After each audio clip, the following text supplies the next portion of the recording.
क्या कहना चाहेगा पत्रकार परिषद रोड में ये अभी ये 2016 का आरटीआई के हिसाब से यहाँ पर संयुक्त स्मशान और स्मृति उद्यान बनना चाहिए।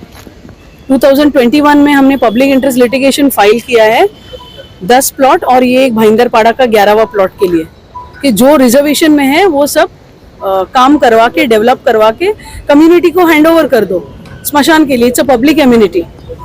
सो काफ़ी हद तक बहुत हम लड़े कोर्ट में और फाइनली दिसंबर 4 तारीख को मैंने कोर्ट से ऑर्डर मांगा कि एक इंस्पेक्शन करवा दो आप प्लॉट का, बिकॉज टीएमसी बार बार कह रही है कि यहाँ पर स्मशान का काम बन रहा है, बट जब फिजिकली हम आते हैं तो देखते हैं कि यहाँ पर विहांग का कोई प्रोजेक्ट रहता है, हमेशा उसका बैनर्स लगे रहते हैं।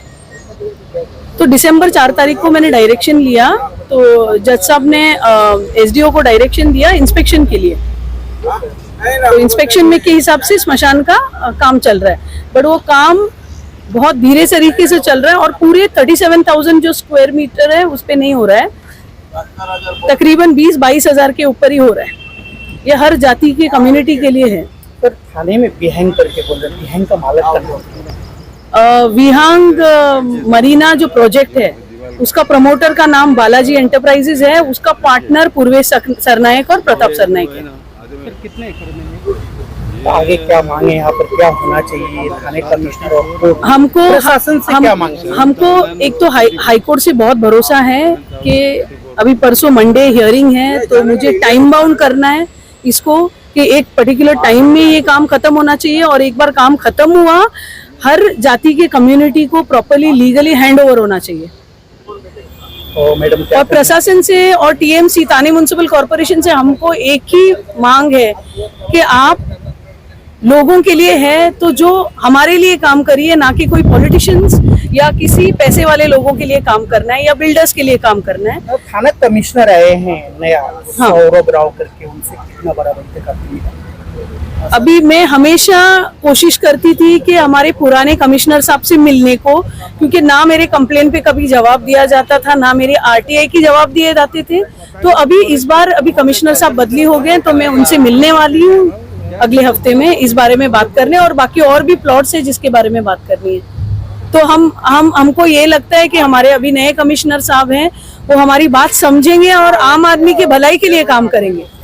महाराष्ट्र के मुख्यमंत्री से क्या आह्वान है आपका, और दोनों डिप्टी सीएम से क्या आह्वान? ये बड़ा अच्छा सवाल पूछा आपने। 2016 में नोटिफिकेशन था इसका, रिजर्वेशन के लिए एक नोटिफिकेशन था, उसके हिसाब से जब क्रिश्चियन कम्युनिटी उठ गई तभी 2019 में रात को तकरीबन 11 बजे अपनी अभी जो सीएम साहब है एकनाथ शिंदे जी, उन्होंने इनॉग्रेशन किया था 2019 में क्रिश्चियन कम्युनिटी के प्लॉट को।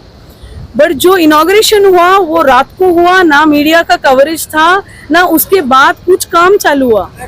तब से लेके आज तक कोई काम नहीं हुआ जब तक कि हाई कोर्ट का ऑर्डर आया इंस्पेक्शन के लिए।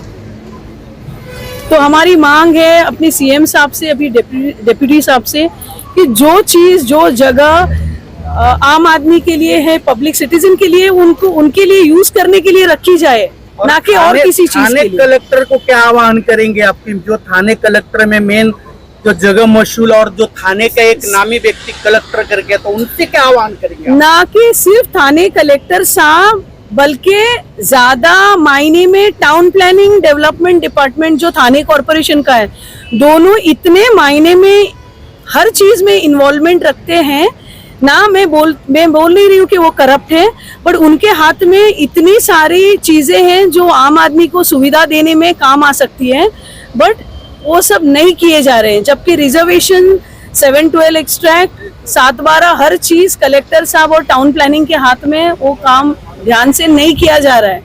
अगर वो ध्यान से किया जाता हुआ तो 2016 में ही यहाँ पर स्मशान का काम चालू हो जाता, ना कि हमको हाईकोर्ट से ऑर्डर लेना पड़ता। जनता से क्या आह्वान करेंगे थाने? जनता से एक ही आह्वान है कि आप अलर्ट हो जाओ, जो चीज हमारी है वो हमको मिलनी चाहिए। लड़ाई नहीं करनी है, ना किसी को हमको कुछ बोलना है। हम कायदे से लड़ेंगे, कोर्ट के याचिका से लड़ेंगे, हम कॉर्पोरेशन को साथ लेके चढ़ेंगे, और जब तक हमारा काम नहीं होता है हम रुकेंगे नहीं।